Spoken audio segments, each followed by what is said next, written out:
Hello there, my name is Dylan, and this is my speech on the mystery of Roanoke Colony. So imagine this. You get off a ship after several months' journey with supplies for a colony that's in dire need of them. And instead of finding your family there, them along with over 100 colonists disappear without a trace, with the only hint of their whereabouts is the word Croatoan written on the edge of a tree trunk. In my search for this information of what happened, I have gone to JSTOR to find articles on this. And historians there essentially talk and debate about what occurred. Theories formulate from there. And in this mystery, to me, it's fascinating. As a historian, I want to give a sense of respect to the history of early North American history. The story behind this colony, it's remained one of the most elusive mysteries of the area. From its founding to its struggles to essentially what occurred. It's confounded myself and historians for generations. We'll first look at the reasons why the colony was founded to its immediate struggles, and then look at the failed resupply mission along with, well, theories of what occurred. The colony was established in 1586, of course. England had their own idea of expanding westward, just like the Spanish. The National Park Service website notes that essentially England had an attempt of colonialization. It would serve two purposes, right? One would be to establish culture, and also one would be as a way to essentially attack Spanish ships for their treasure, right? Of course, greed.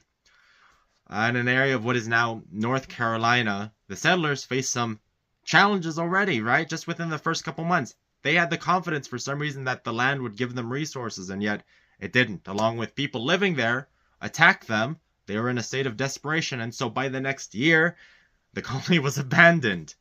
And yet, England was desperate for a colony, so John White the next year actually reestablished a colony.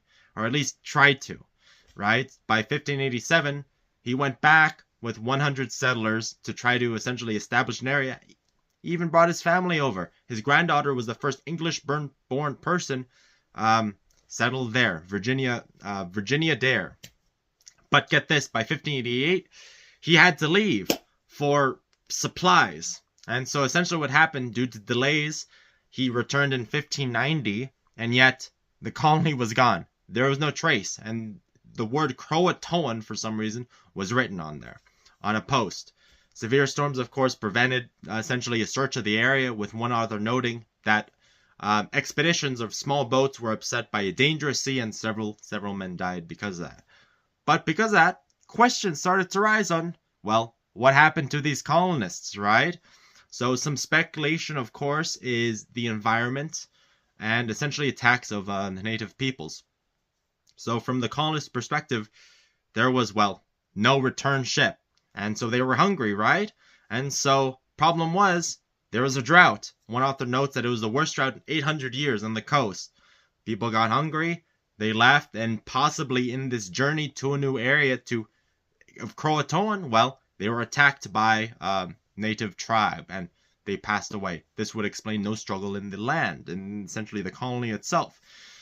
Another theory, of course, and my favorite, is the assimilation theory, that with no end in sight, that possibly they integrated to friendly native tribes of the area.